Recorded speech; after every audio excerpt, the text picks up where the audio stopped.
Hey, what's up everyone? Hope everyone is having or had a beautiful day today. As for me, I am excited and nervous filming this video, being that it's my first video and all.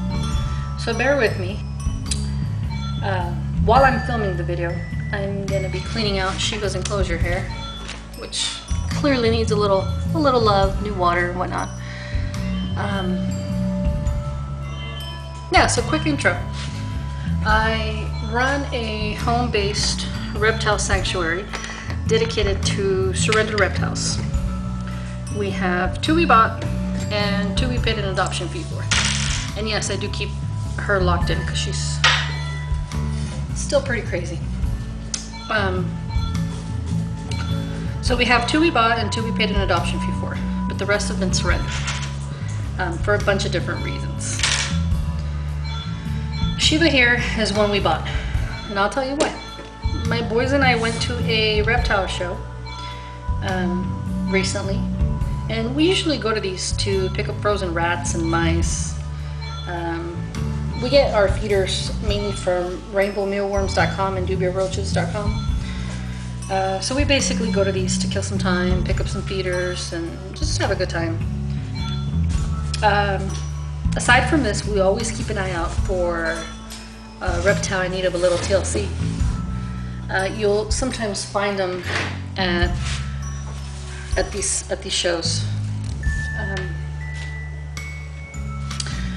Well, anyway, we were walking around, and oh wait, I can't do it. I can't do it, Shiva. Okay, sorry about that. I had to go grab a glove real quick. Anyway, we were walking around and we came across this beauty.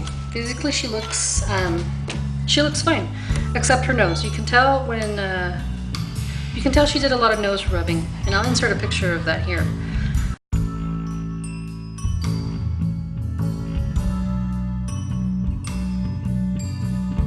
Aside from that, she looked good. But when you got close, you did see her true colors. Her aggression was intense. I gotta move slowly too when I'm kind of cleaning in here. Yeah, her aggression was intense. Most Spiny-Tailed Iguanas have a very showy attitude, but hers was a little,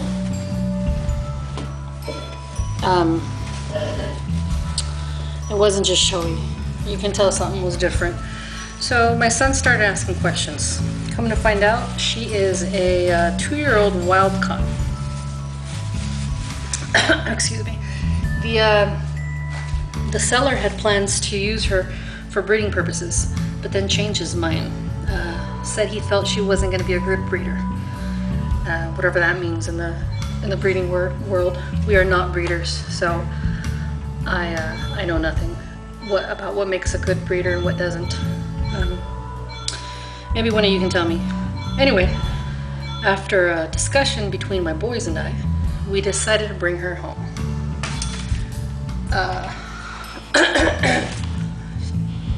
And our reasoning for that was her aggression, basically. We knew if she ended up in the wrong hands, her life would be short-lived. I mean, she could have ended up in the right hands, but chances of that happening were not in her favor, especially for $50. So here we have this poor 2-year-old, I'll get some napkins. This poor 2-year-old wild-caught iguana who was kept to be used for breeding purposes, only to be sold once the seller decided she wasn't going to cut it. So we brought her home, named her Shiva, and been working with her since. I'll get into all that in another video. I want to keep this short and sweet. So after having her here about 2 months or so, sorry, when I get close to cleaning where she's at, I start to lose track, I guess, of what I'm doing. Anyway, so we brought her home, had her here for about 2 months, and I woke up May 14th to find an egg in her enclosure, which is normal for a lot of female reptiles. You know, we find eggs in their enclosures, and they're just duds. In her case, I went ahead and candled it, or whatever it's called, candling it, candle, yeah. Anyway, it looked fertile. So I placed it in a little plastic container, some perlite, on a little heat mat, until I researched how to incubate eggs, because I have no idea how to do it. I'm not a breeder, so I have no idea. So I did a little research and found out how to go about doing that. But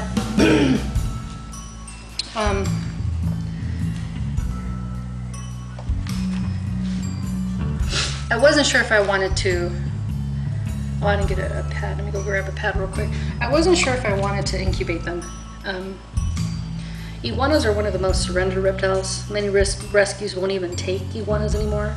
So part of me didn't want to be part of the problem, and the other part of me wanted to learn and see if I can even hatch them out.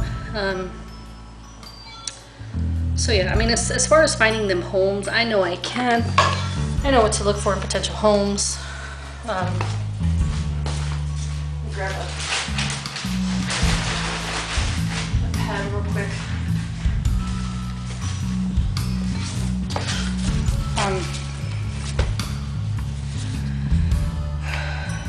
I also plan on working with them first before adopting them out to, you know, further ensure a long-term placement.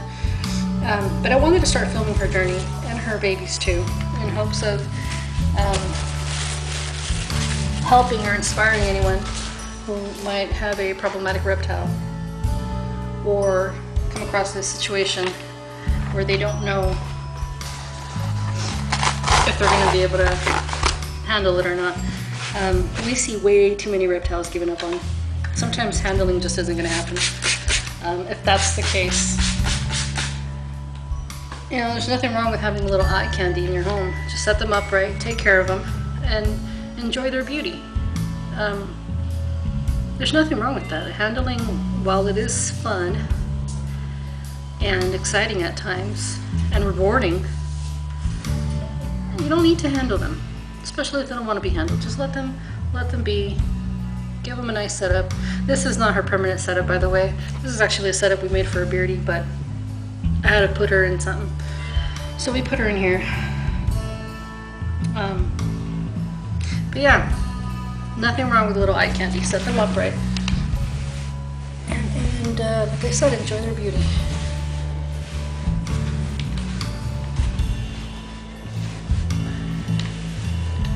There we go.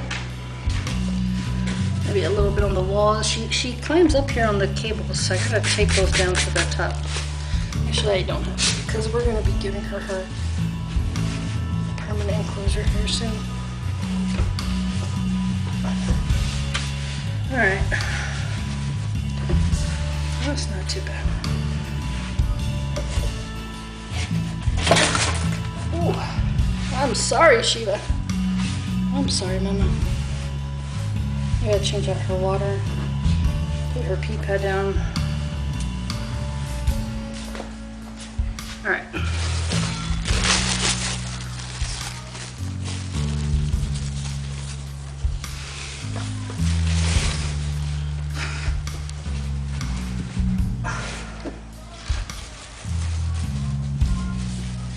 Coming in here regularly to change out her stuff has actually helped quite a bit. Come on, Shiva.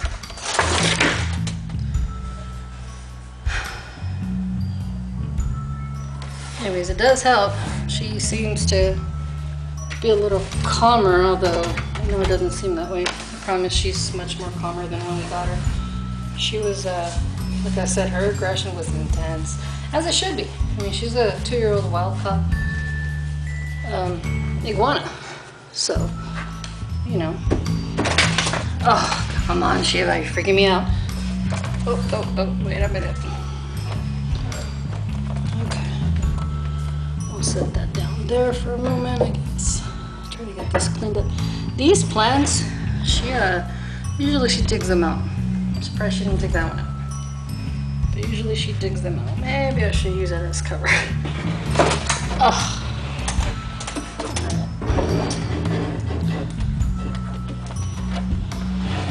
I gotta clean that. I don't even know if you can see her. I'll move you back a little bit so you can see. There she is, acting all crazy.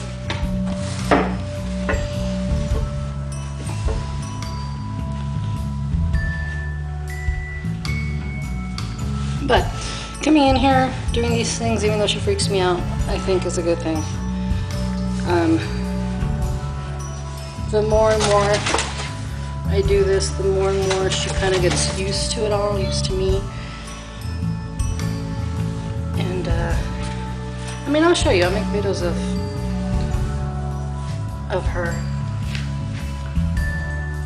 getting pretty close. I mean, granted, I do have worms usually when she gets close. Alright, just a little bit.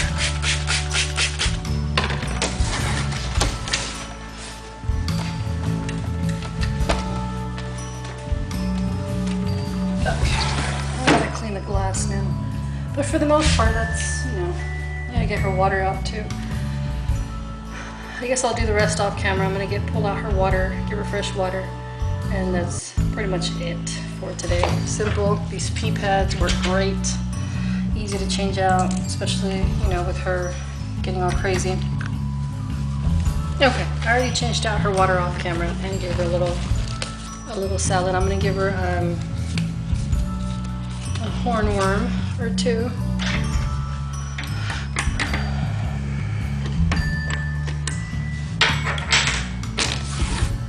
So she's got her little salad right there, and actually I'm gonna top it off with some Missouri pellets. I don't know if you can see, but I've got some Missouri diet for iguanas here. It's wet, so it makes it easy to work with.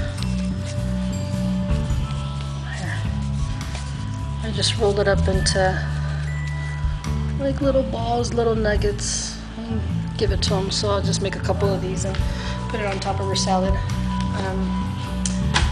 But let's give her a hornworm first. She loves these. All right, Shiva. You know you. No, come on now. That's right, girl. There you go. There you go, good girl. Yeah, see, whenever there's worms around, she comes around and she'll come to me. She'll come to me, eat, and then she goes back to being Shiva. Well, so I guess that's it for today. Hope you guys enjoy the rest of your day, and I guess I'll see you on the next one. Bye. Say bye, Shiva. Ah.